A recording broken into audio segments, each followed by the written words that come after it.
Hello, adventurer. It's good to see you. You have made it to the morning grind. Welcome, welcome. It's the live stream at the beginning of the Geekverse, where we talk about all types of topics in geekdom, gaming, and fantasy, with an emphasis on being constructive and creating the things that we want to exist in the world. It's all on the grind, Sizemore. Can't be too fine, can't be too coarse. That's exactly right. There are a lot of adventures to be had today. Dungeons to explore and monsters to slay, and who knows what a random encounter might send our way. That's why we have to prepare, so settle in now for the morning grind with your favorite beverage in hand. Tea? Or maybe something a little stronger. I've got a few bottles of the old Wynyard left. Whatever you want. Pull up a chair. Dude. If you're feeling fancy, how about a cappuccino? Or a frappuccino? Or how about an espresso? Just tea, thank you. Sounds good to me, Gandalf. Whatever you want. I'm just glad you're here. Everyone is welcome. You can just watch if you want. You don't have to worship anything you don't want to worship. Thank you, Mike. But be forewarned. Sometimes we get really strange characters around here. Wait, what's that you say? Why can't you come and be a part of the stream? My wife would disown me. Oh no, I bet she'll be fine with it. Come on in. Am I scared for my safety? No. What are we supposed to do? Everybody do the secret handshake.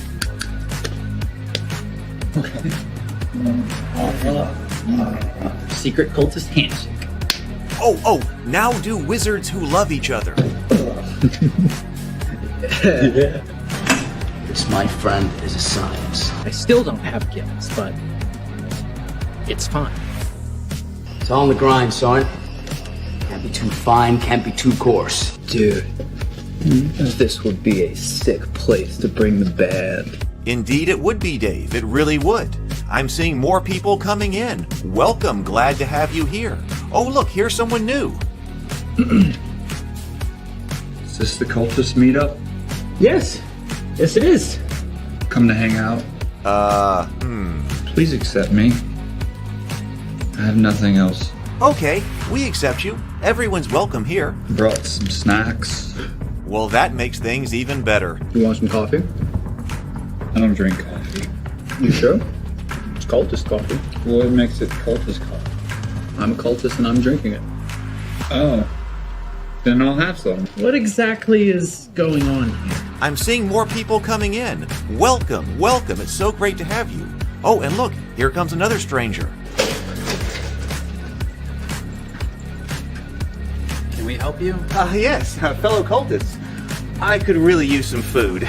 Oh yeah? Welcome. We have donuts. Oh, it's me. I'm glad I'm here. I'm sure you have a few questions for me, though. What's your name? Who do you work for? What god do you worship? Great questions, Rob. I'm Steve King, and I worship Nyarlathotep. No, not really. I'm just Heath, and I won't be worshiping anything this morning. But I will be your host. Welcome to the office. We're going to have a great time. I've got my coffee ready, because now it's time for the morning grind. If you could become a fish, that would be amazing. Then I could command you with my mental fish powers. Hey, good morning, everybody. Good morning. It looks dark in here. Maybe this light isn't on. Good morning. I am sorry. There we go. Maybe that's better. Good morning. I apologize for being late today. I was really excited and remain really excited about today's topic. But I guess I ate something yesterday or something that just was not happy. So no need for details. Made me happy. Did not make me happy. So no need for details. But I wasn't nearly as productive this morning as I could have been. So thank you very much for those of you who were able to wait and hang on. I'm here now, and I am looking forward to chatting with you today, because I think we should put some of this old school knowledge that we've been accumulating over the past few shows to work. This is an idea that I had a little bit before Christmas, and and I'll tell you the origins of it in a moment, but I was like, maybe I should work on a little bit. When, I was trying to do one project at a time, got the Goodnight Sword videos out, and then started to think about, okay, well, no, wait a minute. Could we do something with the old school kind of system and actually get it running kind of quickly? Because I was also thinking about running a game, with my nephews, as I've been talking about, and there's some AD&D we can play, but also it'd be kind of fun to come up with a kind of campaign. And so I had the idea, or kind of a return to an idea about, hey, could we do something rather hardcore in the Cthulhu Mythos? And I think we could, and I think we could get it up and running kind of quickly. So, welcome to my home, welcome to the office, and welcome to the morning grind this morning. So good to see everybody. So I hope everybody is here. Andrew was here. Hey, good morning, Titter Pig. Hopefully you've been able to stay around. Hey, Mike. Good morning. RPG Exile. Good morning. Cybersloth. Yep. Good morning. Good morning. Good to see you. So let's see. Did I see him? Oh, yeah. And Robert's here. Good morning. All right. Oh, here we go. Okay. You didn't miss anything. I got started late, so you didn't miss anything. Good morning, PH. So let's see. Should we go ahead and start with a breathe and sip? I think we'll go ahead and start with a breathe and sip because we're going to get kind of right into the topic here. So let's go ahead and start with the breathe and sip. And I got a brief little video that I was working on that kind of explains potentially explains what this is. So let's go ahead and breathe and sip. I just have water this morning. I've got it right here in the cultist coffee cup, which is only appropriate for this morning. So let's do 2 deep breaths, deep inhales, and then complete exhale, and then take a sip of your favorite beverage. Hey, Charlie. So let's breathe. Here we go.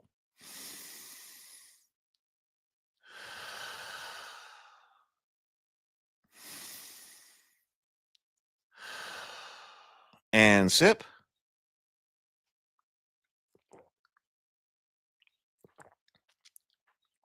Okay, there we go. So I was thinking before Christmas, as we've got to get underway. I really want to be able to get projects out the door in 2025. Oh, like the cap? Well, part of this morning was I didn't really get to brush my comb my hair or anything like that. So I just went hat this morning for some ease.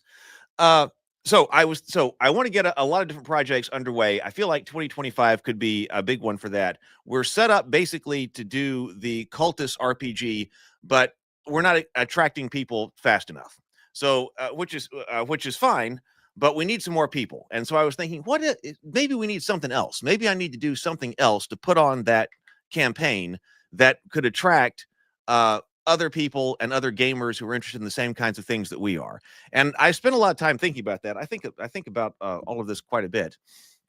And then, but so earlier in December, I was still trying to think of some way to do some type of West Marches style game. You know, we've been trying to figure out how to get that underway. But we need like critical mass in order to be able to do that, to be able to play in the coffee shop. Hey, good morning, great old ones. Perfect episode for you. And so I was trying to think about something like that. And then as we started to look at the old school stuff, I went, hey, wait a minute. I bet that you could create a really cool Cthulhu Mythos, dark horror, medieval Cthulhu Mythos RPG out of existing components. We've been working on Fated Edge, still trying to work on the action resolution mechanics. And so that's kind of gotten jammed up. All right, I think a lot of progress has been made, but, trying to build all of that from the ground up. But I was like, is there anything that I've got that would be perfect for one of these old school systems that would fit its theme and its, its mechanics well? And then I thought, yeah, actually, I think you could do a really cool Cthulhu horror campaign using this. I think we talked about which system to use, we would like to use last show, and kind of came up with old school essentials. Some people also came up in the comments after the show about basic fantasy. And so I kind of think OSE would be it. So not a third RPG, but like a campaign setting. Like, can we make something that's like, what would you need in order to pick up and play in a dark fantasy Cthulhu system? And the challenge here is to to put it together with existing materials, right? To not try to reinvent reinvent the wheel from, hey, let's rewrite something completely new. But if you're sitting here with everything that we've got with the old school system, let's say old school essentials, and then also things that can be drawn for different open source or the open license material. And if you put that together, could you sit down and could you run this game? So Great Old Ones. Okay, Great Old One says OSE is a good reimagining of an old basic D&D.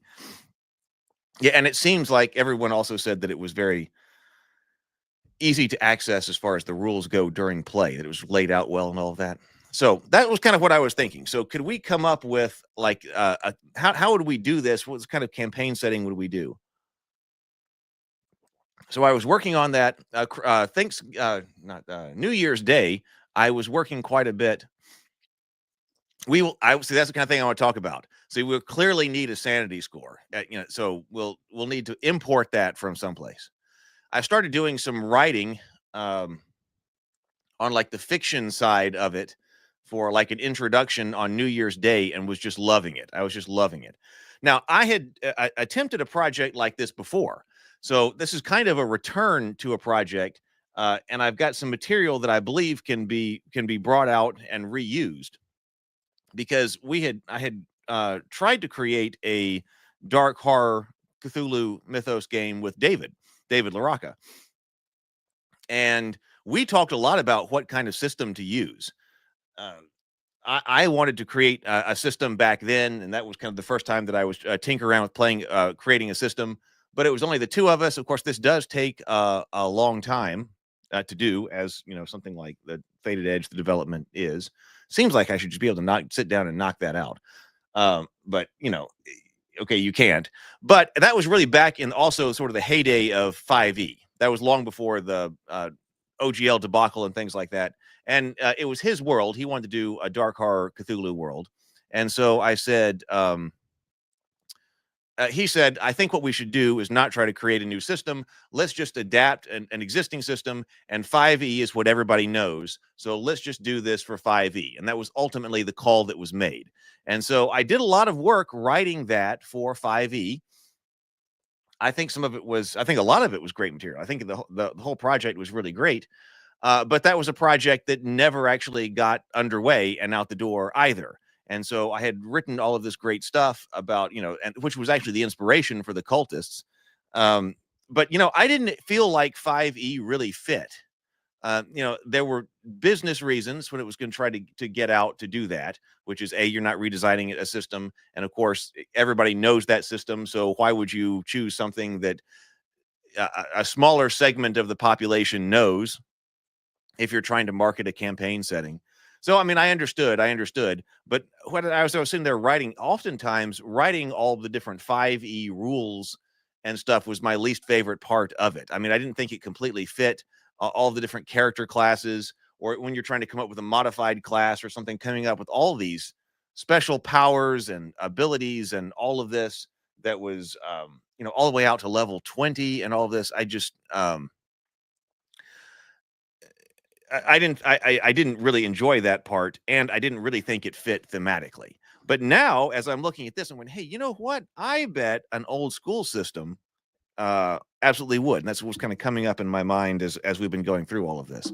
So that's kind of what I'm thinking here. Like, how do we put a campaign like this together? I did kind of put together with the intention to add that to the Cultists Kickstarter, so that it can also be something I think people will see that and would potentially be interested in a book like this, not a long book, but something like this for that Kickstarter to help us make a push toward that and be able to do more projects this year. So this is like an introductory kind of, getting started kind of thing. What do we need to know? Like, okay, add sanity points and things like, where are we going to get sanity points? What kind of structure, would we have? So I started putting this together. Let's see. No school like the old school, Andrew says. Oh yeah. Deities and demigods have some of the references for that. Yeah, now see, we did talk quite a bit about Shadow Dark here, and I did think about that. Shadow Dark seems to be a valid option. And why can't I see this? A valid option, and close to the mechanics are very analog. The kind of random the kind of random evolution system and close mechanics are very analog to the lack of control sensation you should have in a Cthulhu-themed RPG. Well, Titterpig says Shadow Dark would be great. Okay, so I want this setting to. I mean, I think there are certainly elements of Shadow Dark that need to be brought over. In fact, I was wondering if like the torch timers need to be brought over. How do we do all the different things that we were trying to do, but in this kind of OSE kind of environment? So this is not a final little video. It's 60 seconds. This is not final. I was really hoping to finalize it this morning, but I didn't get to do a lot of work this morning. So here is, see about this. Let's Buying games you'll never get to play? Try. So the intention here is then to be able to set this up and then to play it in the table talk, in the coffee shop. That way, you know, I think that there'd be enough interest in it that we get critical mass, and then we need like 50 people. If we had like 50 people for like a West Marches style game, that'd be perfect, and we'd be able to do it. So my idea here is that not only is this something that we have that is the book, like I said, not a long book, but that tells us what we're doing here. And then can we get like 50 people to come in and try this for, 1 to 3 months? So check out this video. See what you think about this. See if you think this is an interesting idea. So here we go. Ready to stop buying games you'll never get to play? Try this instead. Unspeakable Cults is a dark fantasy tabletop RPG campaign set in the Cthulhu Mythos. It's your chance to play in an online old-school game in a shared living world, and we're looking for players. Click the link below to sign up. This time, you won't merely investigate eldritch horrors, but will take on the role of a cultist trying to summon the Elder Gods and gain their power. Will you unravel ancient mysteries and draw power from your gods, or succumb to the nothingness of the void? Join from anywhere, connecting to the virtual tabletop in the Ravenkeep virtual coffee shop. Meet new players, form uneasy alliances, and face unspeakable horrors together. Click the link below to learn more and to sign up. Seating will be limited. Rules and tickets to this online campaign event will be available on Kickstarter soon. Dark entities are creeping back into the world, and the Elder Gods are calling. Join us now. What do you think? That's kind of what I'm thinking here. I think that could be a really neat addition to the Cultist Kickstarter campaign, and something that a lot of people would want to do. I think we could have a lot of fun with this, and build the critical mass to actually be able to do something. Let's see. Shadow Dark would be great. It already has the thriving homebrew scene. The torch timer, the Terrapig Rancher says, could potentially represent the sanity instead, and sanity mechanics could reduce torch time. That way, sanity has a distinct mechanical impact. We do need the mechanical impacts. Now, we've got some open source sanity systems that we need to do that. Let's see. If your game is hybrid anyway, it might not matter how much you bring over from other systems. New players still need to learn a hybrid system. Yeah, but so we've got some things that I think we need to bolt on. I need to refresh myself on how OSE does like inventory. Low fantasy gaming. I've got low fantasy gaming over here. That was actually one of the very first ones that I looked at as far as the morning grind goes, because I was interested in that one a long time ago. Because I like low fantasy, and I thought that book was okay. It didn't really grab me. And perhaps the Titterpig Rancher says, and perhaps as a cultist, you actually want some sanity timer to drop faster. Oh, BGD says, now I know BGD is also involved with Index Card RPG when they do these West Marches style games. So he might be able to help us understand how to organize this. BGD says, I published a short, simple 3-page hack with sanity for Index Card RPG to run cosmic horror investigation games in the Jazz Age or modern era. Once again, that system proves its versatility. I think that I would like to see what that is. My voice isn't creepy enough. PH says you can just change wisdom with sanity. You can argue that sanity changes how you understand the world and perceive things. Adding depletion of all attributes would also be interesting. Lots of things to say here.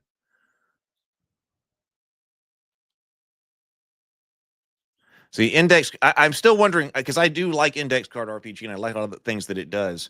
I'm still wondering, like, if we did this again, like later, is there another world that index card RPG would go well with? And I mean, probably there is. Let's see. Let's bring. I've got a document up over here, or should.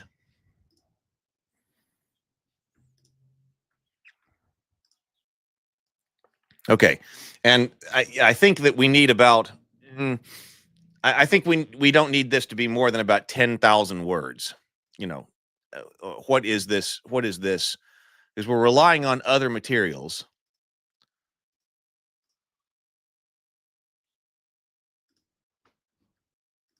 Quite a bit.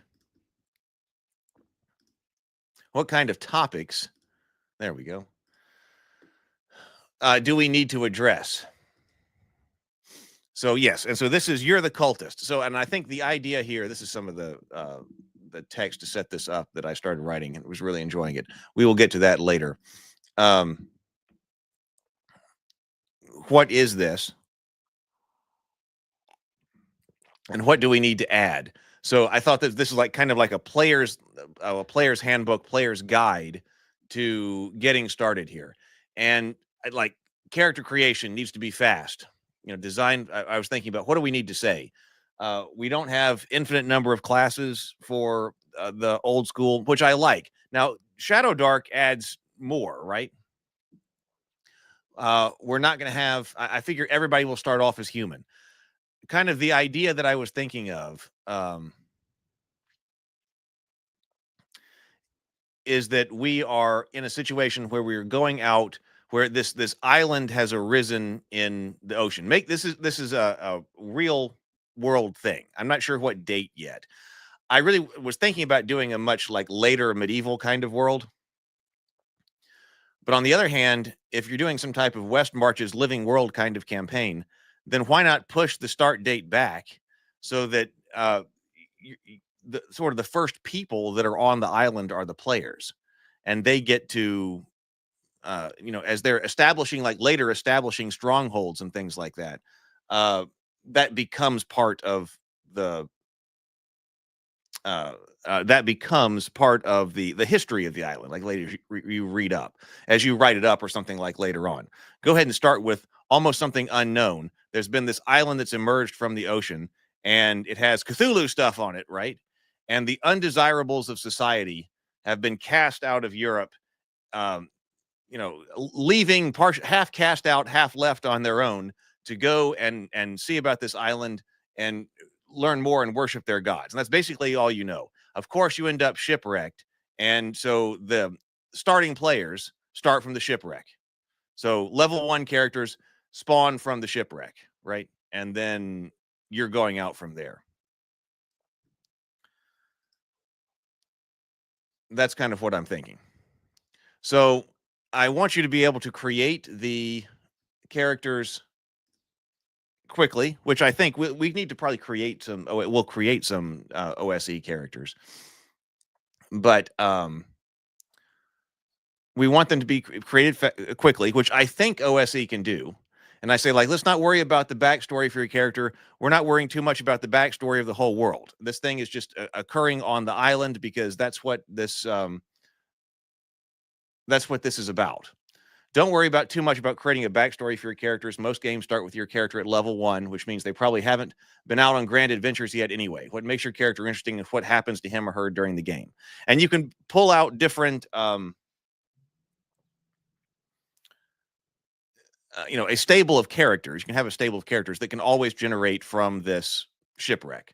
So maybe they're level 0 or whatever, but then when you decide to pull one out and, hey, he's going on an adventure and trying to go out into the world, it is level 1. Let's see here. Hey, just 1 second. I'll be right back.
Okay, sorry about that.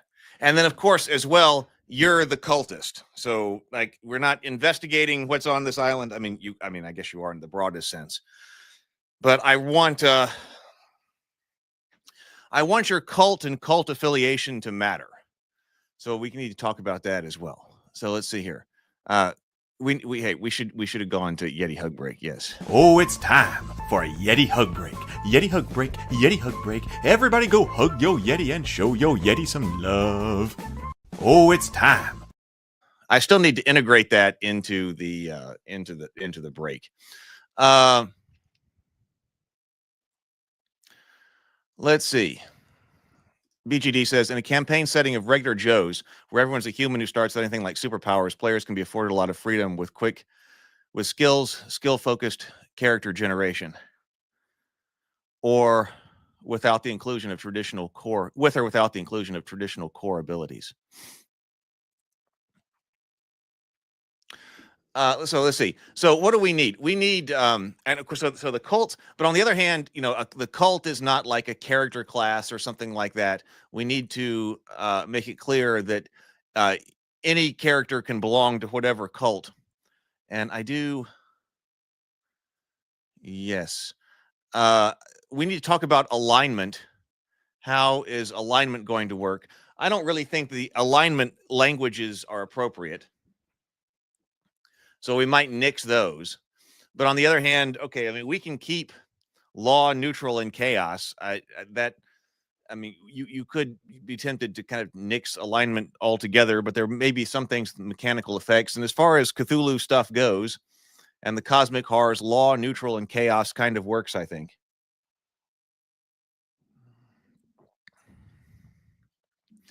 This was a good opportunity, or could be a good opportunity, to go back and re-watch some of the morning grinds on the different systems. Like, I remember that, this Lamentations, I copied this over. This is what's in italics here to remind myself. Like, I remember one of the things from Lamentations, the Flame Princess, was enjoying the way that it did languages. So I went and I looked that up.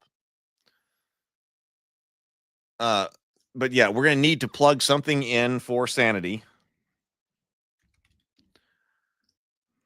The easiest thing to reach to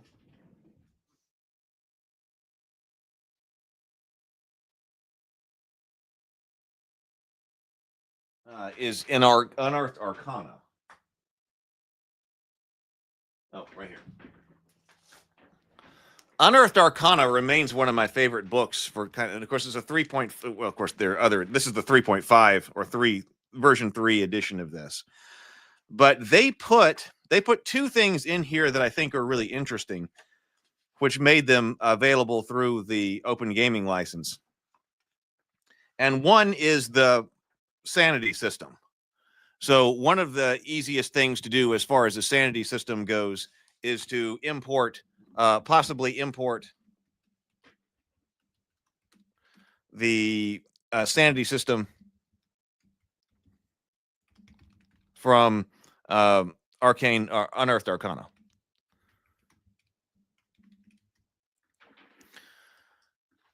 Hey, good morning, Jason. Good morning. So that's a system that's sitting there and basically ready to go, right? So sanity has got to be put in there as a modular thing. And also the color and its corruption. So I think another thing that would make this a bit different is to have this. Oh my! So you were right with me. Robert says, "Do you have anything for unnatural mutation? Maybe the players turn into monsters." I think that there should be, and that could be caused by the color out of space, kind of like the weird stone from. Now I'm probably going to say this backwards again. Shadows over Brimstone. The Brimstone game that we're looking at, where they had the weird stone and all of that. And it can cause mutations and things like that. So I think there should be. I think that not only could you have sanity, but that you could also bring in the corruption due to color. And I think that would be great. I think that would be really neat. It's something that I wanted to play with when David and I were creating stuff. And an easy way to do this, I think potentially, again, thinking about, hey, what is out there and what could potentially be imported and used, is to consult Taint from Unearthed Arcana. So this is another system that is open source. I'm looking in the Unearthed Arcana book right here. And so not only did it have sanity, but it had this other system, which I think could be imported. That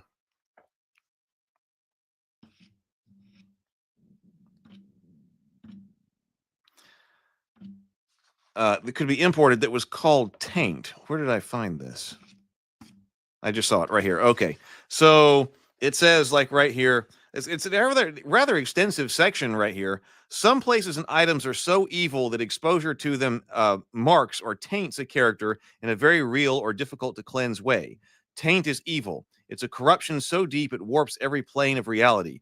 A weapon used to slaughter thousands of innocents, a forest grown on land soaked in the blood of an evil deity, a book bound in the flesh of an archfiend for his own horrible purposes, and the presence of an evil deity are all sources of taint. Then, of course, there are rings. So it talks about the relationship between taint and alignment, becoming tainted, and quite a few other things. Tainted places, effects of taint, cleansing taint.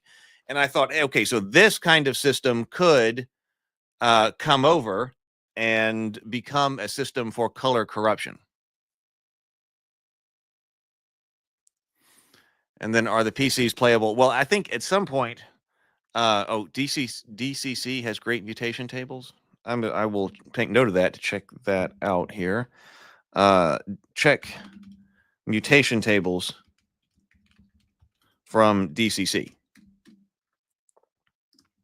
Warhammer 40K do as well. Oh yeah, they do have that that element of that world. So Taint could come in and sort of fill this role. I think it would require a little bit of like rewriting, I believe, of the flavor text, but like that's not a problem. As far as bringing in a system. So addressing alignment, like our philosophy about quick character creation. This could be there are three ways I think that you can go out. I mean, hit points and you can die and whatever, but eventually go insane. And probably, yes, at some point so insane that you probably lose your character. And likewise, probably color corruption could do that as well. I mean, I think, at the extreme ends. So, you're there. On the other hand, it might, maybe you could go some other way where it like extends your life or something. Or in both cases, if there's some kind of table or something. But I think the sanity system got to be there, especially as you're dealing with all of this. And then also if you are exposed to color and you're getting corrupted that way. So you can have some pretty corrupt kinds of characters here. Addressing languages. Addressing magic. Because one thing that potentially still doesn't fit. So we're just talking about spell casting. How does Vancian OSE spell casting, that's supposed to be Vancian OSE spell casting, fit thematically into a dark horror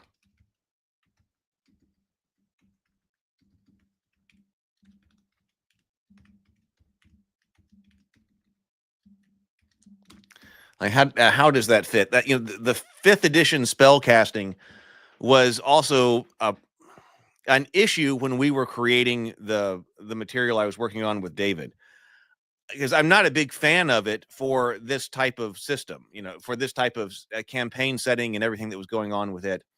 Having the characters and spell casting the way they do in Dungeons and Dragons 5th edition, it didn't feel right. But on the other hand, I mean, David makes a reasonable point that, hey, if you are trying to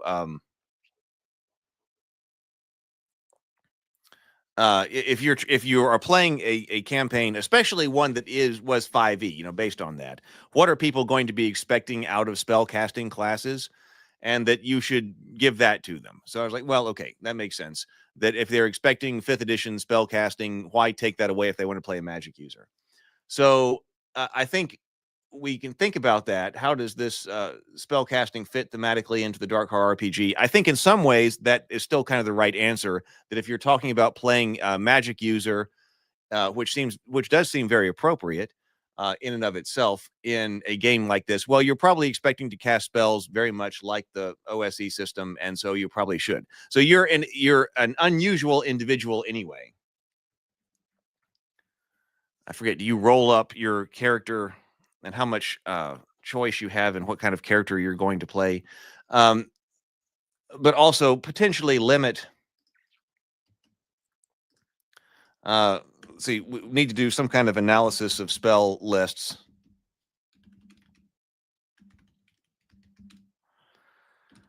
I think it's appropriate that great magical powers can be there if they are accessed in a good way in the story.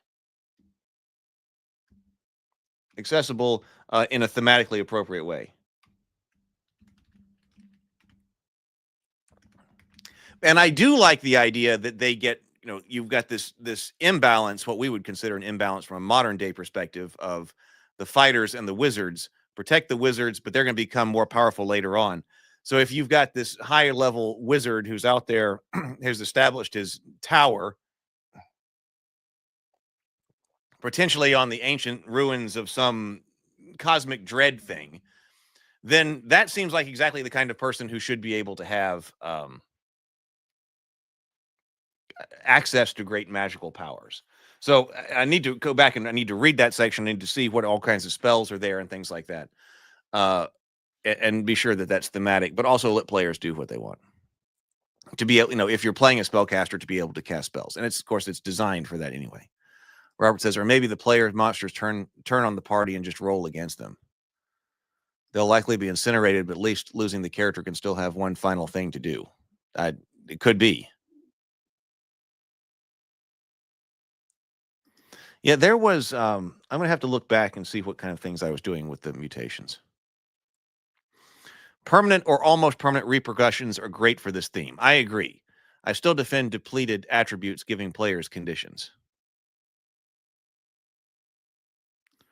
Tables for possible outcomes for each loss of point of attribute can turn out to be a selling point for this campaign. Well, maybe that's something that happens with the color corruption. Possible attribute loss.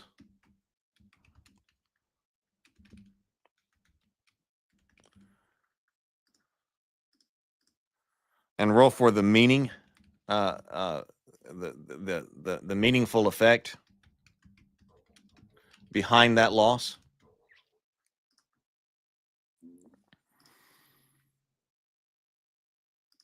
Maybe humanity could be a metric for what is and what is not playable.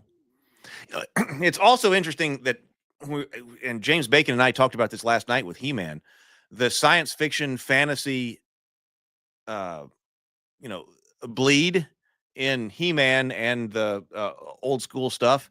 It also seems to fit very well with this because you've got that, but then you also have these little sci-fi elements in there. So in a way you could be mutated, but still do you have enough humanity left to continue? Allows for corruption, but then there's an offset. I also think we're on the magic section. We need to talk about incantations, which is again another thing that Unearthed Arcana has, because it also seems thematically appropriate that all players, ritual has this specific meaning in 5e, like a ritual tag or something like that. But all players of all characters of all character classes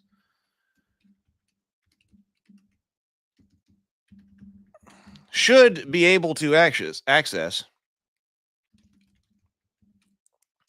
magic through rituals and incantations. that seems like an important part of this thematically.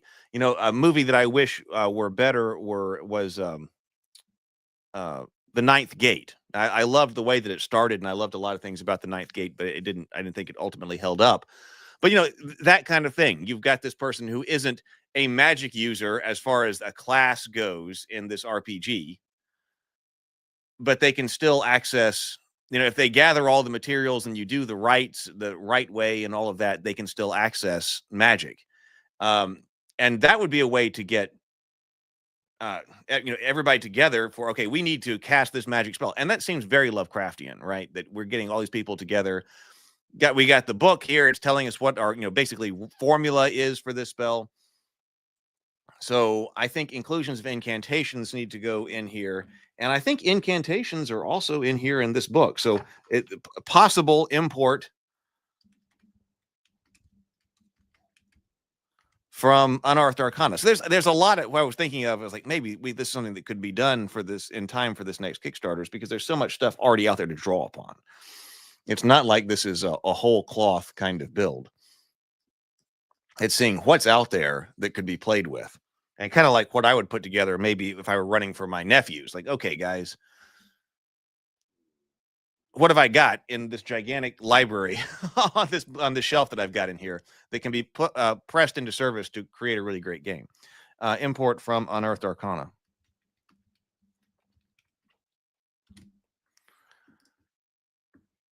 Love that extra hue and color. Well, we were doing that for the color out of space, that just to sort of make it a bit different.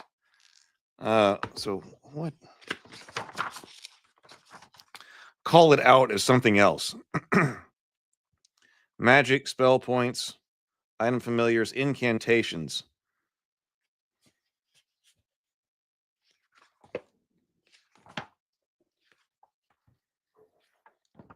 $174. So yes, it is in here. Probably also a good time to go and take a look at the Book of Evil. We had some interesting, or it's not exactly his name. What was it? The Book of Vile Darkness. There might be things to draw from in there as well. So yes, incantations are like spells, but they can be cast by characters who are not spellcasters. This variant enables characters who know the correct ritual gestures and phrases for an incantation to achieve powerful magical effects. Incantations don't use spell slots. You don't have to repair them ahead of time, and you can use an incantation an unlimited number of times per day. But they have drawbacks. They're time-consuming to cast, and success isn't assured. They are often expensive, and some require additional participants to complete the ritual. Some incantations work only under certain specific conditions, such as during a full moon. Perfect. I mean, that's perfect. So that sounds like exactly the kind of magic that you want to introduce into a game like this. And then also, while still having, hey, we got some characters who are capable of producing magical effects in like the combat kind of environments quickly, and they should be rare and scary. PH says the first time you lose a point of attribute, you roll a table to determine the type of repercussion. The next time you lose the same attribute, you may either gain another condition or go further on the one you already have.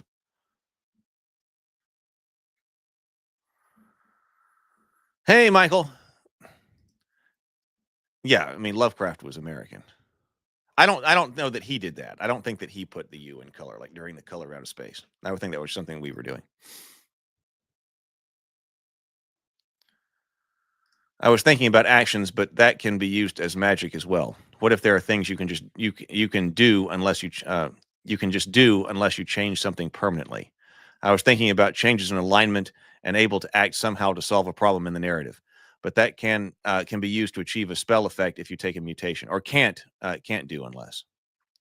Hey, good morning, Better with Bacon. We got started late. This was a good one to start and catch up with us.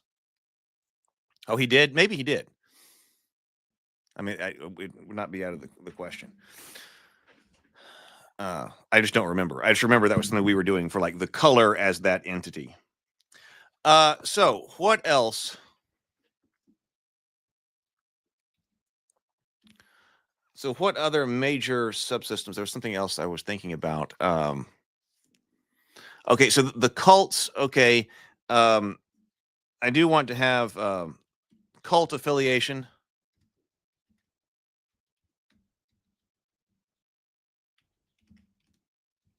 How do you spell that? Cult affiliation. And basic might be elder god affiliated. I think this section right here talking about because that's like general talking about the relationship with the different gods. I think is probably an important section. And what that exactly means. I think you could go crazy with this with your cultist affiliation meaning too much. I think mechanically, and I don't think we're going to want to have that, like giving some type of special power or casting spells or certain things or whatever. That sounds like a very 5th edition kind of thing to do. I think it needs to be more subtle than that. Elder God affiliated. That's like basic awareness of all the gods and reverence to them. Whereas then, you can go into different cults from there. So probably you start off that and then decide who you're going to do.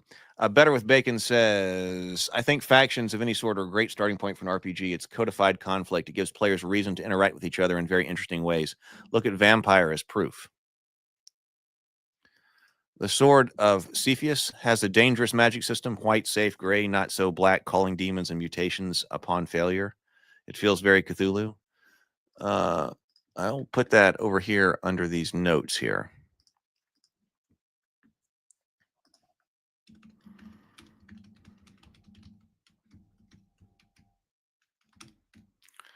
Okay. But then,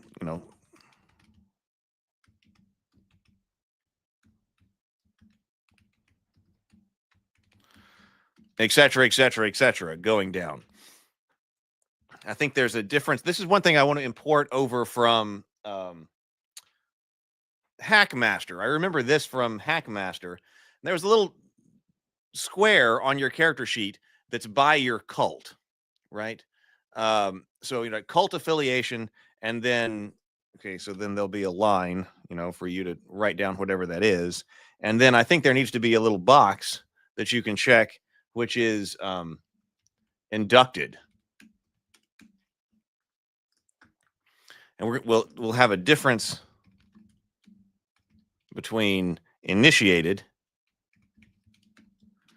and inducted. I was trying to find this in Hackmaster the other night when I was looking at this, but I was I couldn't exactly find it. But what I remember it being like is it's basically like getting baptized or something into a religion, which not everyone has to do. We'll talk about that in here. There's no expectation that you necessarily will be inducted into the cult of a particular god, but you might be. And if you are, then that could have some type of effect.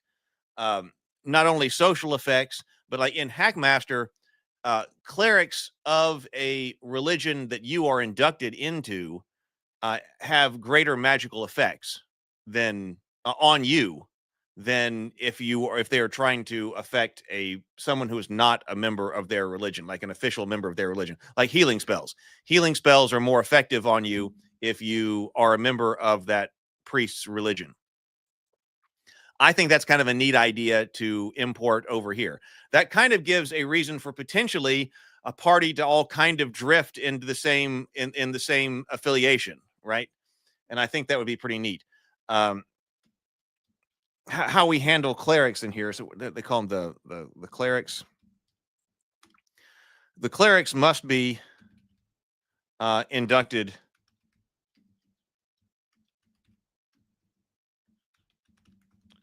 into the cult before progressing to 3rd level. What about something like that? So a low level priest, you're still like the acolyte. You're a neophyte priest, drawing your powers that you've got from your general awareness of whatever. But then, in order to actually become the third level priest, that's when we'll verify this with OSE. But once you get some type of level, the priests do have to declare a cult and become inducted in whatever.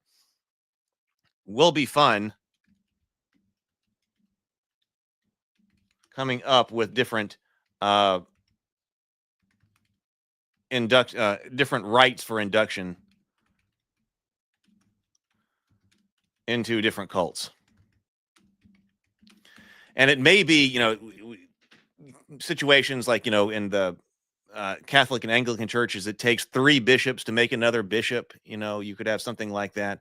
But like the first priests on the island are probably going to receive induction by some type of supernatural or cosmic way, on some type of adventure. That's kind of what I'm thinking. And then they are inducted, and are able to go into third level. And that kind of should be a big deal. But then maybe after that, then they know the necessary rights to be able to induct others into that particular cult and let it grow that way.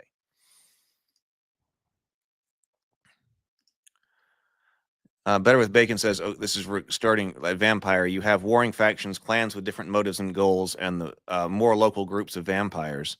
PC groups where the larger conflicts are at play, but must also be tempered. Cults is a perfect starting point, and leaning on OSR rules is very cool. I don't know Full Metal Alchemist. Does that have a detailed trade system for incantations? They have an interesting concept. Yeah, I don't know much about that television. The anime, but I don't know anything about that. Now you can use at least part of that leveling name list I made for Faded Edge. Yes, you should go back and take a look at that. Yes. So then we need some information on overland travel, because that'll be important for traveling. So what other major topics? I was kind of anticipating today being this brainstorm of the topics, notes to go and look at. What do we need to look at in order to actually play? So I do have languages down here that can probably go under creating a character, but we've got design philosophy of the character. Like, I don't want to repeat anything that's in, OSE, because I'm assuming that, okay, you'll have, I've still got to get a physical copy of that book. But I'm assuming, okay, you're going to have old school essentials there at the table. What's the design philosophy here for the characters? And in the beginning, like, we probably won't need a whole lot of information on the different cults, because like I said, you're the ne'er-do-wells, you're low-level ne'er-do-wells, and the scum of European society that you're kind of getting kicked out. Now you're shipwrecked, and now you're going to go on this journey of discovery. But still, so this general elder god affiliated, and I do want to talk about, I think this will be an important section, because it's not like, I don't want it to be like, you become a monotheist or something like that. Even if you are inducted into the cult of Yog-Sothoth, it's not like you don't recognize that Shub-Niggurath could be out there, and is out there, and respect to that god. So like a pantheon, out there, like the Greeks had. So discussion of that there. Probably a less brief discussion of how we do alignment and what that will mean. Languages, the two big ones will probably be sanity, importing sanity, color, explanation of magic, and the inclusion of incantations. Overland travel.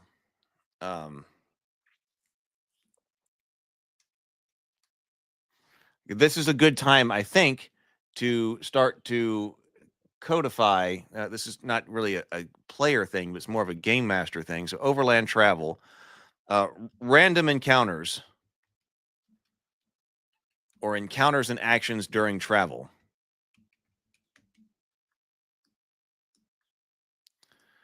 How are we going to handle that? Because I still think, I think this should conform to our general philosophy that we want to spend most of the time at the adventure site. Like 2 or 2.5 hours at the adventure site, and you need like 15 to 20 minutes of getting there. How do we handle getting there?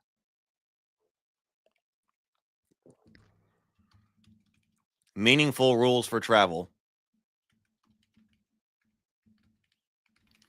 that can be resolved in 15 minutes.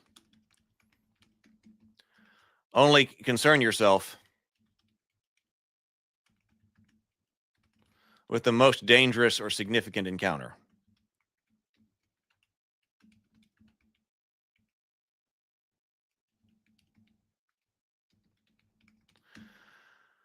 I do actually want to look at also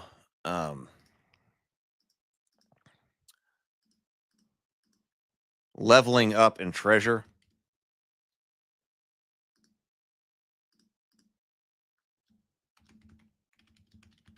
And of course, I put those together because so much of the yeah, we might need to address inventory and encumbrance. See how I need to reread OSE on that. Encumbrance, inventory and encumbrance, but also how do we do treasure? Because treasure is so closely tied to leveling up. And also I was reading all the things about OSE about, okay, how much treasure are you supposed to give out?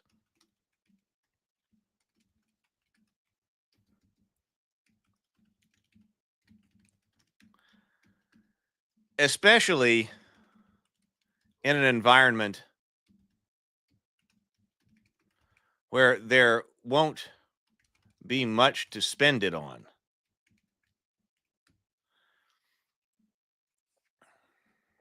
So we were talking, especially last time, about all of the sink of the different things that money is sunk into, right? But if those things aren't there because you're shipwrecked on a deserted island, like, do you really need to be pulling out tens and hundreds of thousands of gold coins? Is there some kind of adjustment that needs to be made there? And treasure needs to be other things other than coins. By and large. Now, maybe it's the value of gold pieces in some type of ritual item that goes on an altar. Now maybe it could be that. But it's not like you're going back to town. You'll have to build a town. You're not going back to town. How about each class or concept have a possible range in each attribute? Min and max, and the player only have autonomy to allocate some points inside those ranges. Well, let's look up how OSE does that. Because I think OSE does give you some control. It's got your primary attributes, and it gives you some control over that. I think cult contact can come via dreams. Per old Castro, the first men came, the great ones spoke to the sensitive among them by molding their dreams. Oh, that's great. Where do can I copy this right here?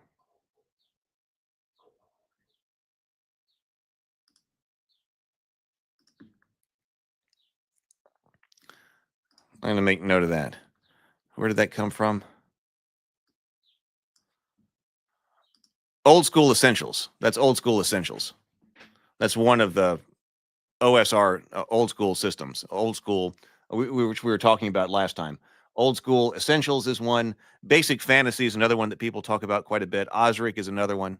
But it seemed like people were pretty big on OSE overall. So this is to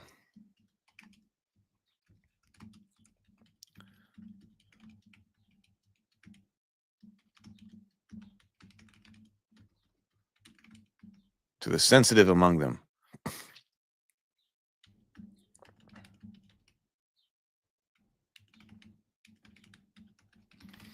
Their dreams. So yes, we do have the European spelling there.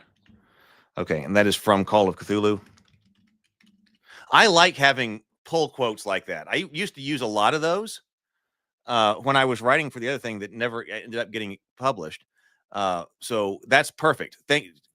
Quotes like that show you what you're drawing from are perfect.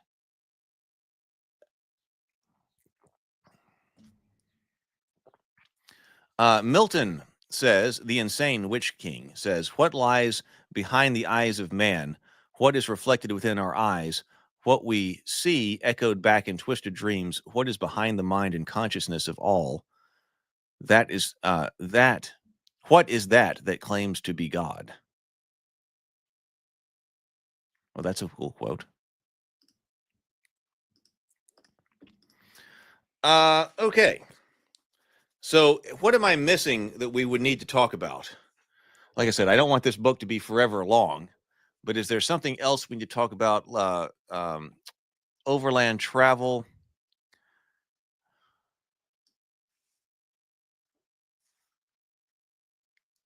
You know, I mean, there's this is a little bit more DM. I'll put a topic here. It's a little bit more DM related, but like creating the adventure site.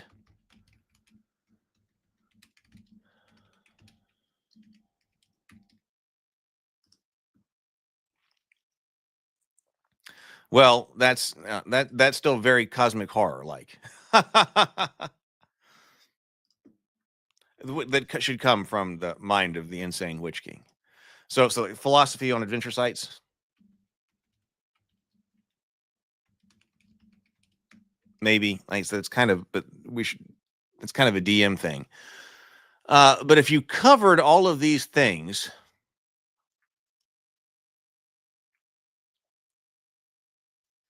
well, but I really like the establishing your own. You know, this allows the players to establish their own headquarters.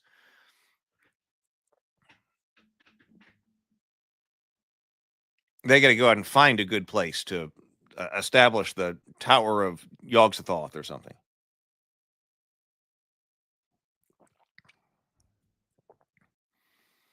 Well, yeah, the PCs are supposed to be sent out on quest to retrieve artifacts or search old temples, etc. And in the beginning, I mean, you're shipwrecked anyway, so you got to go out and find something. You're there to uncover the secrets of your gods and draw upon their power, or join with them, or whatever's appropriate for your cult.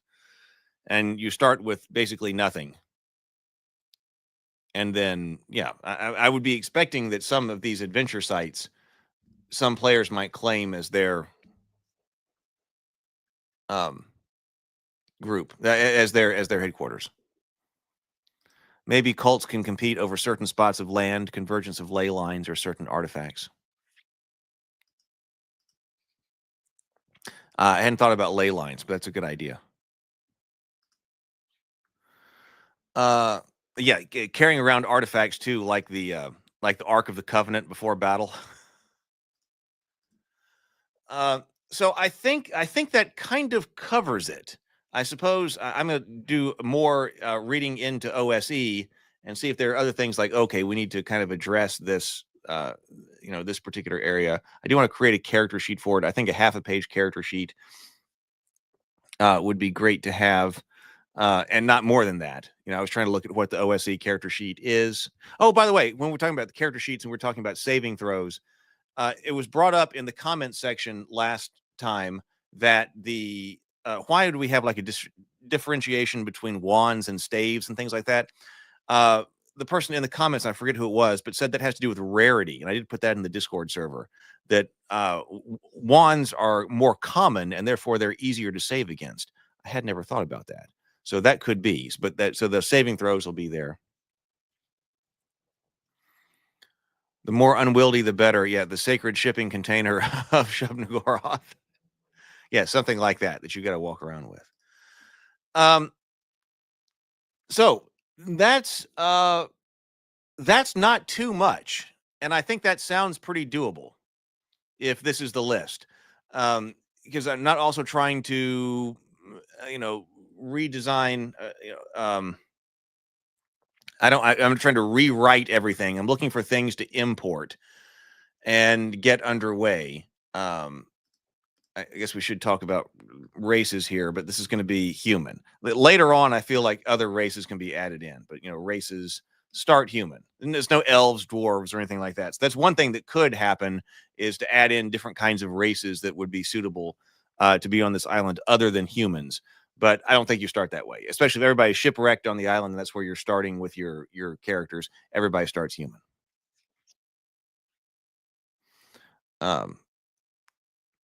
And then more can be added later. See, the places of power where the cults make their lair. These cause the dynamics you have in Werewolf by White Wolf, the protection and raid of Cairns or Cairns. I think I always say that wrong.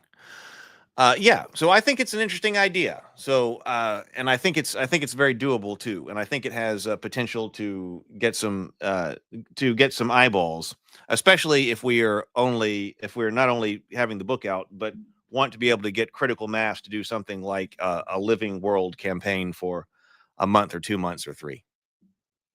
Right? Deep Ones, right? Deep Ones have to be in there someplace, right? Yeah. And that's now the people who are part of the esoteric order of Dagon. That's going to be fun. Actually, come to think of it,